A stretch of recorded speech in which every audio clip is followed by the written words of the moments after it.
My name is Alexandra Kahsenniio Nahwegahbow, and I'm a member of Whitefish River First Nation. That's where my dad grew up, but my mother is Kanien'kehá:ka. She grew up in Kahnawake, just outside of Montreal. Okay, and now you're here in Ottawa at Carleton University? Yes, I'm at Carleton University. I just started my PhD. I finished my MA actually in September. I defended my master's thesis in September on a Tuesday. And then I started my PhD program on, I think, that Friday. So it was kind of, yeah, it was pretty crazy.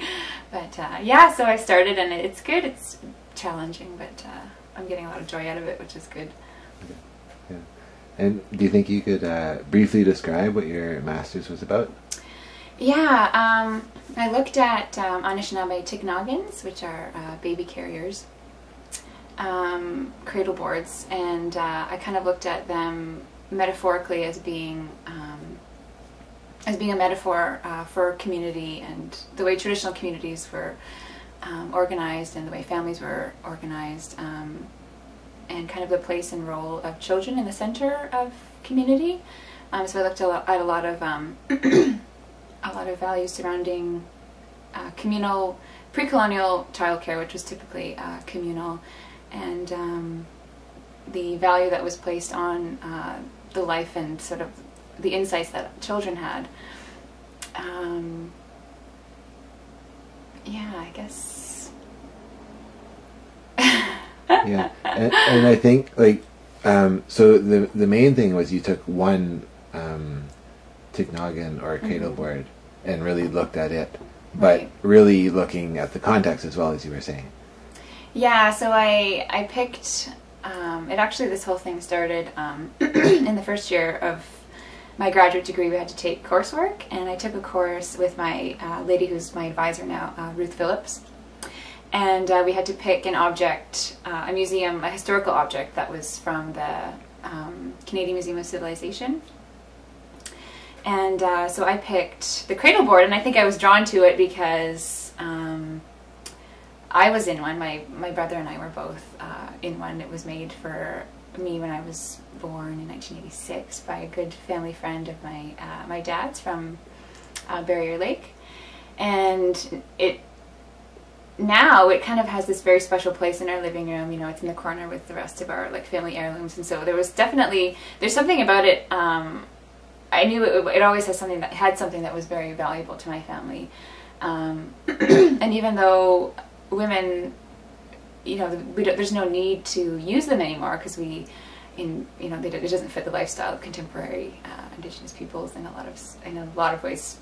But there was definitely something about its cultural value, or the value that it had to my family, that was beyond just its utility. So I was drawn to look at this Cradleboard, and so the more research that I started doing on it in the museum, in the collections, I found out that it was from Teme-Augama, from it was created by the Teme-Augama Anishnabai, who are the people of Bear Island, which is where they live now. But their traditional territory is called Menan, so it's in northeastern Ontario surrounding Lake Teme-Augama. So in the coursework that I did, I kind of learned a bit about that community and a bit about traditional mothering and that kind of thing, and I was really drawn to that. And then in the second semester, I ended up losing my grandmother, my dad's mom, Mary Nahwegahbow. She was from Shigwinda. She grew up in Shigwinda on Manitoulin Island, and then she met my grandfather, and they moved to Birch Island.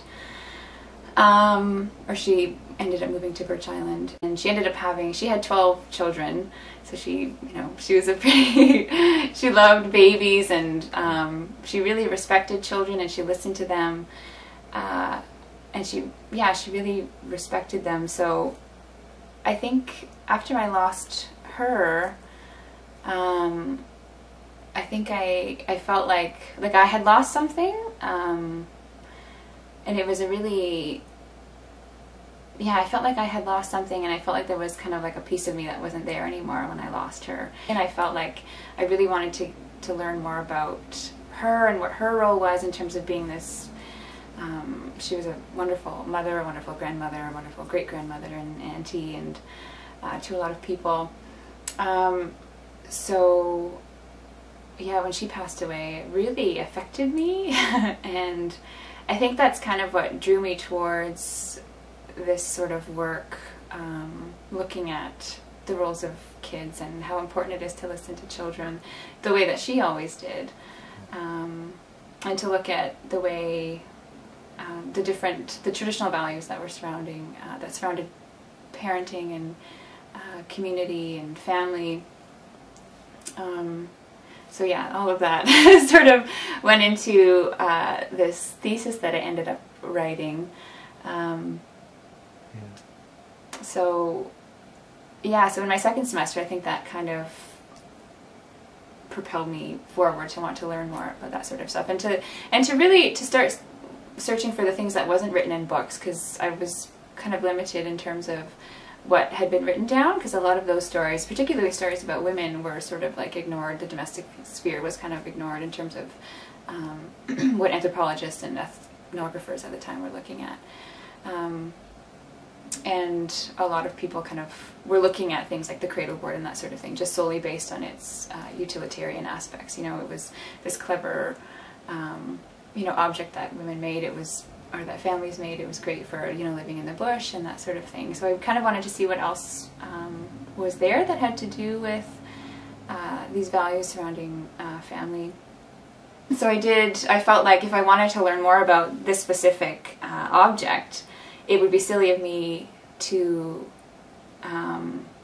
study it, or to examine it and to look at what it means without talking to the community of its original makers and of its original maker and that kind of thing. So so that's what ended up bringing me to Menan, and so the Teme-Augama Anishnabai really welcomed me onto their community. It was really wonderful, and I got to meet some great people and talk to them, 3 ladies in particular. Yeah, I was wondering if you could just talk about how you did the research. Oh, well, yeah, so it took a while, I guess, for me to gain the courage to get up there, or to ask them if this would be something that they would be interested in. I tried to do a lot of research on Indigenous methodology and that kind of thing, because I knew that research and researchers in Indigenous communities they're not really always someone that you want to trust, and there's a reason for that mistrust, because a lot of the knowledge that was given to these these helicopter researchers that would just swoop in and take what they wanted and they'd leave. They would steal things, take what they wanted, and leave, and you would never hear from them again, and the community was kind of left without anything in return. So I really wanted to make sure that I created, or that I came up with this proposal or this project that that they could also benefit from, or that even wider, the wider community, or that other people could benefit from. And I wanted to make sure I went up there, in a good way, with a good heart. And I think, yeah, in the beginning of my thesis, I kind of explained that a little bit. How the first time I went up, it was really scary for me. It was a new experience, and I was worried too, because I wanted to make sure that I came across as being someone that was a good person, and that I would use, or that I would whatever people wanted to share with me, that I would use it in a good way, in a respectful way. Yeah, so driving up there for the first time, I was pretty nervous about it, but it ended up being, the best part of the research, the best part of writing, because I met some wonderful people and who shared some great, some really lovely stories with me, and I learned a lot, actually.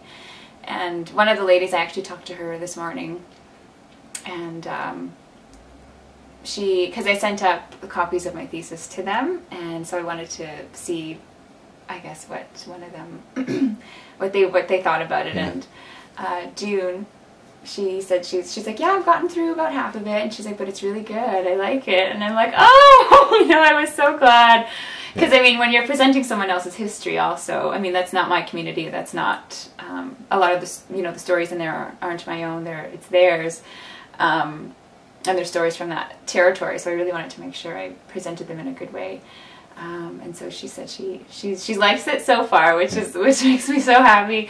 And she was like, "You must have learned a lot about being Anishinaabe when you wrote this." And I was like, "Yeah, I really did." And that was, I think, a big part of this, this whole personal journey was, losing my grandmother, feeling like I had lost that Anishinaabe side of me somehow, and I kind of wanted to find a way to learn more about that side of myself. And so I did learn a lot about what it means to be Anishinaabe through this work, even though this wasn't my community. It was, learning about our people and a lot of the struggles that we've been through, and the fact that we're still very strong, and we're still, a lot of these values are still there. They've shifted a lot from,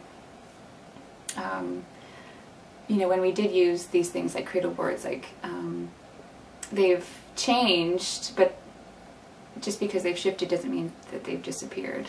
That they are still there. So you said you structured your thing. You didn't mean to structure your thesis, but it ended up in 4 parts. Right. Yeah. And you used a kind of metaphor of summer, fall, winter, spring. Yeah. Yeah, I did. So in the first chapter, I was looking at what other people had written about Cradleboards, and so I was sort of collecting all these different things that was already there in the written record, in different anthropological texts, ethnographies, and that kind of thing. So I was picking all these little things, and it was, in the conclusion, I say it was like picking berries, and it was a really fun time for me, seeing what had been written already, and where sort of a lot of the gaps were in the research, and where I could, where my work would fill those gaps in the literature. And so, like I said, a lot of the early writing pretty much had to do mostly with the utilitarian aspects of the cradleboard. It was this clever object that allowed a mom to travel throughout the bush, and it stopped a baby, from getting hurt if the cradleboard did ever fall forward. That crash bar protected the baby's face. And so a lot of them said it's a pretty interesting object. And a lot of the time when they would look at things, superstitions or that sort of thing surrounding children and birth and that sort of thing, it was always seen as these superstitions or things that were silly, that didn't really they didn't have any value. And then the cradleboard, there's one article that I read, and it said, the cradleboard is kind of, it's one of those things that, there's all these old saws and superstitions surrounding it, but it actually does work. Somehow it does work. Babies, it calms them down, and it does give them a straight back and that sort of thing. Well, I think I also heard that it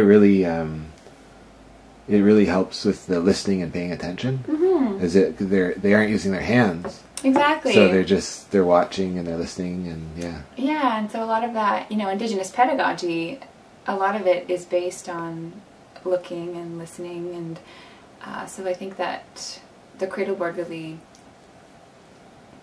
allowed for that.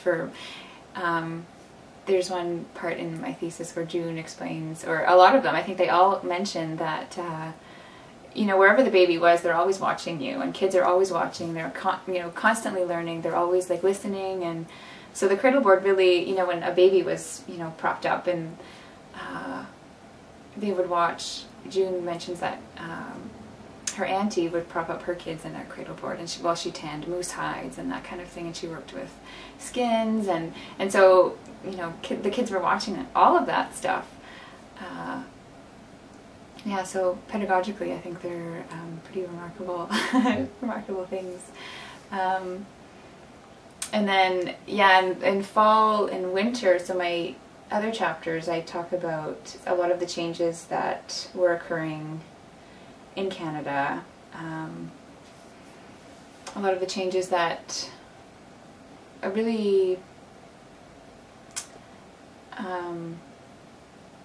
a lot of the changes that were happening to Indigenous groups kind of across Canada, but also the Teme-Augama Anishnabai, and how a lot of these, these government initiatives were really putting constraints on their traditional way of life.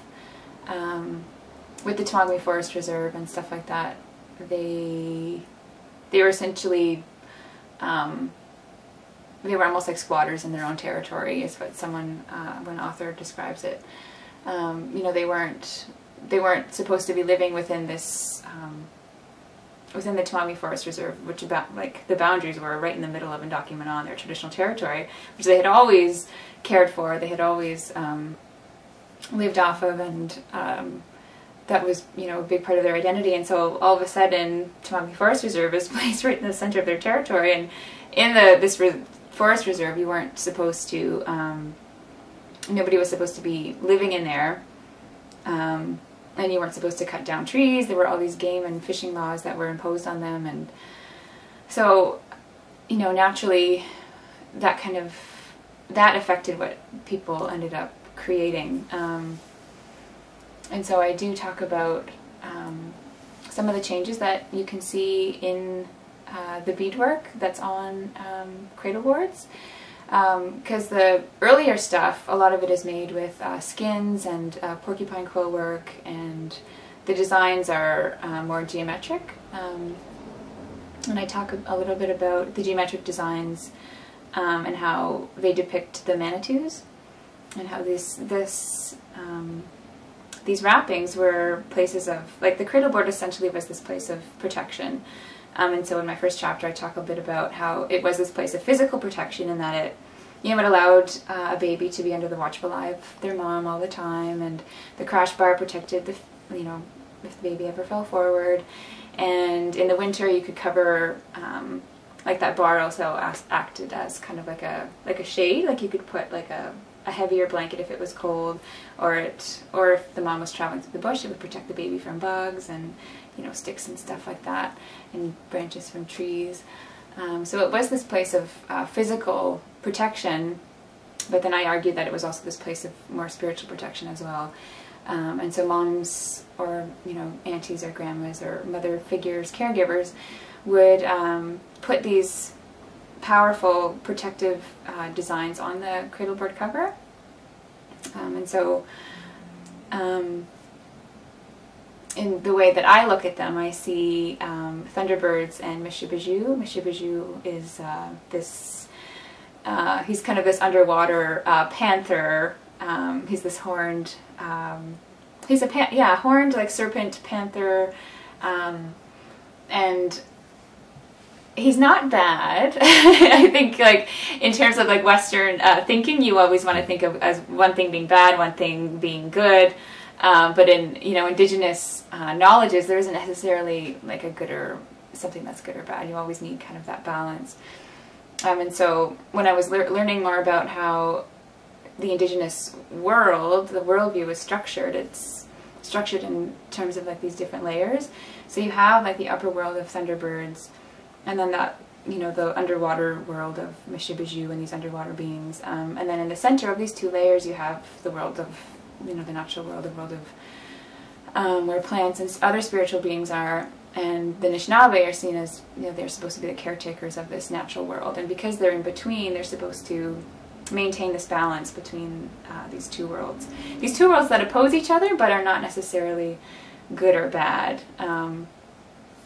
You know, and I think it is, yeah, they definitely oppose each other, because in a lot of, you know, Anishinaabe stories, you know, the thunderbirds and the underwater beings are kind of always, like, not always at war, but they're always kind of, like, fighting against each other, but they want, it's in order to maintain this, this idea of balance. So when I was thinking of, you know, this notion of balance and how important balance was, and I was looking at, there's this one author, her name's Wendy Macron's Genius, she's Anishinaabe, and she was saying this idea of balance, blessings, you know, that's where a big difference is between Western knowledges and Indigenous ways of thinking is, in the Indigenous worldview, like, maintaining that balance, that's where blessings come from. Blessings and living a good life comes from that. And so I thought it seemed appropriate that these baby carriers would have these depictions of thunderbirds and Mishabiju to kind of maintain this balance and to keep them, to wrap them up in these blessings of balance. And I kind of looked also at on a lot of medicine bags, medicine pouches. There's often a thunderbird on one side, or depictions of a thunderbird, or zigzags, which people believe is sort of depictions of their power, so thunder and lightning.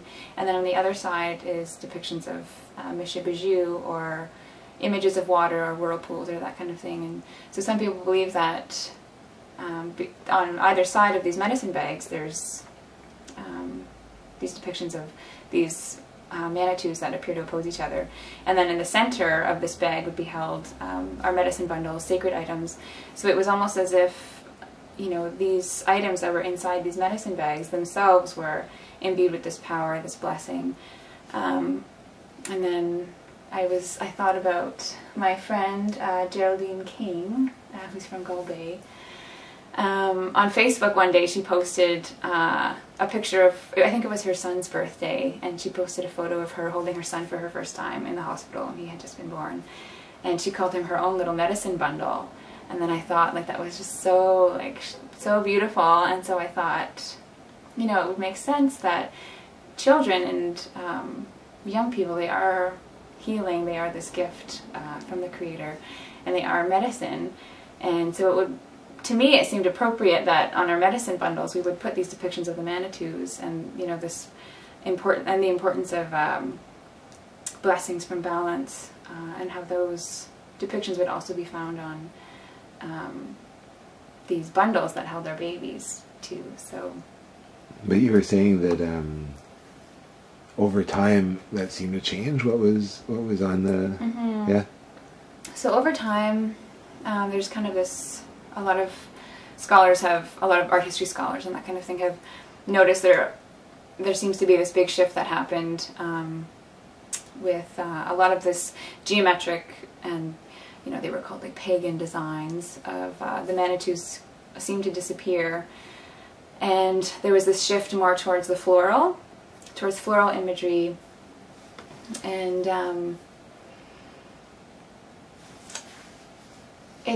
so I think a lot of people saw that as being the death of our earlier beliefs and our beliefs in the Manitous and that kind of thing, and they were they appeared to be this kind of far departure from what we had been creating before. And because we had, in a lot of the newer material culture, there's, you know, we don't use skins anymore, we use like Stroud or trade cloth, and instead of porcupine quills, we start using, you know, glass, like trade beads. And so a lot of people saw that shift as being, and that shift happened. There's kind of a debate on why that happened, or where it originated. Not so much why it happened, but why it originated. But a lot of people, there is kind of this consensus that it did happen because of European influence. Some of it had to do with, you know, the nuns, the Ursuline nuns that were teaching Huron-Wendat young girls. You know, they were telling them, nobody wants to see that, you know, pagan stuff. Nobody wants to see that geometric stuff that appeared, you know, savage, all of that kind of imagery. It was seen as, you know, evil and negative. We want to see more pretty things, you know, we want to see flowers, you know, girls, you know, women like flowers, people like to buy, or, you know, tourists like to buy flowers, and or things that depict floral imagery, so start making more of that stuff. And so that's what ended up being created, and so a lot of people saw that shift as, yeah, being this, the success of, I guess, the colonization effort and assimilationist efforts, that a lot of our beliefs were dying. But it's what's interesting, and a lot of other scholars have also mentioned, is that so people started creating or started using these floral motifs in trade goods, so things that would be sold to tourists and things that would be traded, but then they were also using them for objects that were used internally as well within the community, and so they were being put on cradleboards and that kind of thing that didn't intend to ever be sold. So it says something about what these flowers, what these floral images may have meant to the people that were creating them. So when I was looking at some of this like iconography, I was also looking at, learning about, when I was looking at the older stuff related to the Manitous that had to do with the notion of balance, I was also looking at these other older motifs. And another one is the equal-armed cross, or this image of the four quadrants, which it still survives, or is still around today in terms of in the symbol of the medicine wheel. And so that image, that motif, it's a really powerful symbol. It means a lot to Anishinaabe people, and that also has a lot to do with the idea of balance, and how you need all of these four parts to make a whole. You can't just take one of those away and still live well and be balanced and have those blessings and that kind of thing. So so I was looking at depictions of the equal-armed cross, which is also found on a lot of Cradleboard covers, these wrappings. And so when I started looking at the shift that happened to the floral, the flowers that are on this particular Tikinaagan that I look at from Bear Island, it has four flowers, or they're four-petaled flowers. And so plants themselves, I quote Mary Cat, who's one of the ladies that I worked with. I asked her, like, well, why do you think women started using flowers, or why do you think they're important? And she said something like, well, these are gifts from the Creator, and they're beautiful, they're gifts, and they're very special. And they definitely, they are special things, and plants have always been very important to Indigenous knowledges. They're in our medicines, they're in our stories. And so plants have always been important to us, important to our ways of knowing. And then I was kind of intrigued by the fact that they were four petals, and I was doing some research, and one anthropologist had mentioned that, in Ojibwe territory, a lot of the women, they use, it's called the wild rose, because it grows kind of vastly throughout their territory, and it's a template that a lot of women were using in their beadwork. And so I looked up the wild rose, but the wild rose actually has 5 petals, and whereas these flowers that are on this Tikinaagan cover only have 4. And so some scholars have written that it seems like that wasn't a mistake. It wasn't a mistake, that it was possibly done with specific intention. So while these artists, these creators, stopped using symbols of the 4 quadrants of the medicine wheel, or images of these Manitous, they were still incorporating this notion of balance within their beadwork. So the 4 quadrants shifted to be this image of the 4-petaled flower. And then so dealing with that, and how I also looked at in the iconography, so in images of the 4 quadrants, so you need these 4 things that come together. And so it's at that point of intersection in the center that's the most important part, is all of these, everything that's coming together, or that goes outwards from these 4 directions, and everything that comes back to meet at the center is the most important part. And so from there, in my final chapter, I look at the importance of children as being at the center, or having this very special place at the center of their communities.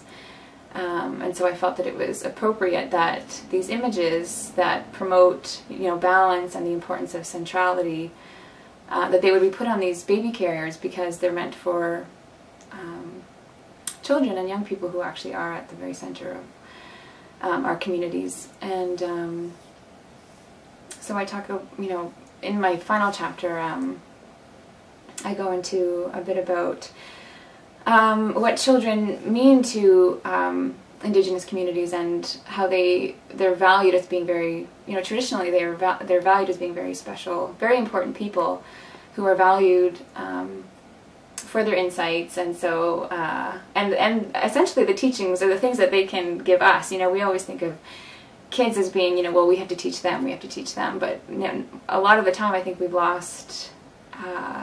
forgotten that they teach us quite a lot. They teach us a lot about love, they teach us about fairness, they teach us about respect, and the importance of listening to them was something that really came through in the interviews that I was doing with these ladies who are, grandmothers and are mothers and aunties and have a lot of children in their lives. So yeah, in my final chapter I talk a bit about that and how important it is to remember the place and the responsibilities and the roles of kids at the center of communities, and how, particularly during the residential school era, childcare was seen as the target for this colonization effort, and so they, tore kids from communities. And if you think about taking away the center, so kids playing a very important role as this in the center of our communities, taking that away is completely devastating, and it completely destroyed entire communities, and then that generation of those students come back, and then their ties with their community, their ties with their family have been completely severed, their ties with their identities have been completely severed, and they're expected to then raise families of their own. And then, so it affected communities in a profound way that is you can still see today. And because when the Western, or I guess values placed on the way that kids are viewed is very different, or was the way that children were viewed in Indigenous communities was very different from a lot of the European settlers that had come in, or a lot of the missionaries that had come in, tourists that had come in. For them, they saw Indigenous people as being way too easygoing with their kids. They saw kids as having way too much freedom, and because we didn't impose, there was not a lot of, it was just a very different, very different approaches to children in terms of like punishment and that sort of thing. And yeah, parenting was seen as being way too easygoing, and kids had way too much freedom. And then because families were moving around a lot, it was seen that moving around a lot according to the seasons, like, you would go to your trapping shack in the fall, and then you'd trap throughout the winter, you'd go to the, the sugar bush in the spring. So there was a lot of movement that was happening, and people believed that Indigenous parenting didn't have any structure, and the kids needed to be, in school, they needed to be in kind of this one place. And it was negative for them to be moved around a lot. And I talk about a little bit about, there was one, I think he was a missionary, I can't remember now, but he went into community and he noticed that a lot of the Ojibways that he had been working with, they preferred to stay in like a one-roomed house. And he was saying, to them it seems like very strange to be in a house where everyone is in their own like separate room. Like, it just didn't really make like a whole lot of sense. And so that too was also seen as being something that wasn't very healthy. This close contact, kids sleeping with their parents was seen as like a bad thing, and families sleeping like together in one, in one big room, or was seen as a negative thing. It was seen as being very unhealthy. And when actually that kind of interaction just fostered this feeling of family closeness and these really, special values that really fostered this important sense of community and belonging. And so when I talk about this importance of kids at the center,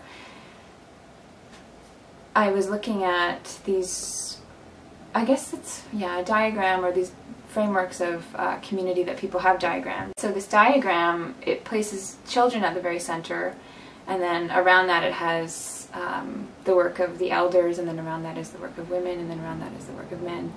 And so I saw these concentric circles as being these layers of protection. And in a lot of the, you know, the reading that I had been doing, or meeting with a lot of people, they were saying how important it was that kids knew that they belonged, and how important it was to let them know that they belong to, they're important to their community, that they're valued people in their family, and even, you know, within their nation. And because infancy was seen as being very precarious, children are, you know, they're seen as being very, because they're so new to this world, they're very connected still to the spirit world. And so that soft spot on top of a baby's head is kind of seen as this, it's kind of seen as this way of, it just says how open they still are to the spirit world. And so they can easily slip back there if they don't know that, if they can easily slip back there. And so it's very important that they're given, that they know that they belong, that they're part of a community, that they're safe. And a lot of people believe that that feeling of knowing that they belong is actually something that they learn in the womb. And so I remember I was doing a talk in Manitoulin Island, and I was talking about Cradleboards, and my auntie, she came up to me after, and she said, I've always heard that babies like best to be wrapped up because it lets them know that they're safe and that they belong here. And so I started thinking, like, you know, so that feeling of belonging, that feeling of belonging had something to do with that feeling of being like wrapped up really tightly. And so there were all kinds of different things that, like, it was important that kids knew that they belonged, that they were safe. And so I think that's why, you know, I mean, I argue anyway that so much thought and care and love went into creating this, you know, essentially the second environment after being inside their mom. So this feeling of tightness and closeness that they would feel in the womb, where they felt like they belonged, and they had this sense of community, of belonging while they were still in their mom. And so I kind of, so the importance that, it's important that kids know that they belong, that they're the center of communities, that they're the center of, you know, this work of elders and women and men. And so I saw those layers as being, I kind of used the cradleboard as being this, that was also this place of protection, that the cradleboard itself had these layers of fabric, or layers of skins, that also had this iconography of protective wrappings. I equated that to this layering that also happens within traditional community frameworks, where kids are at the center and they're surrounded by these protective layers of their elders, of the women and the men that are all in this community. Yeah. I know that I love this work that I'm doing now. I find it gives me, I get a lot of joy out of it, and I mean, I hope that it does contribute to some sort of, in some way, to, I think these values that have to do with the value of Indigenous children, the value of family and community, I feel like it's really important that those things are brought back, or that people understand how important they are, especially now with, you know, there's more kids that are in care today than there were at the height of the residential school era, or that's, and so, you know, these cycles of child removal keep happening, or child apprehension keep happening, and so something needs to change. I feel like, you know, there's, taking kids away out of their homes isn't the solution, you know, and so I'm hoping the research that I hope to do that goes further into this kind of work can be part of this, hopefully, you know, this movement that I see, that there's a lot of kids, a lot of community members, a lot of First Nations, a lot of, you know, allies and people that are saying, you know, how important it is that these values are honored and are acknowledged.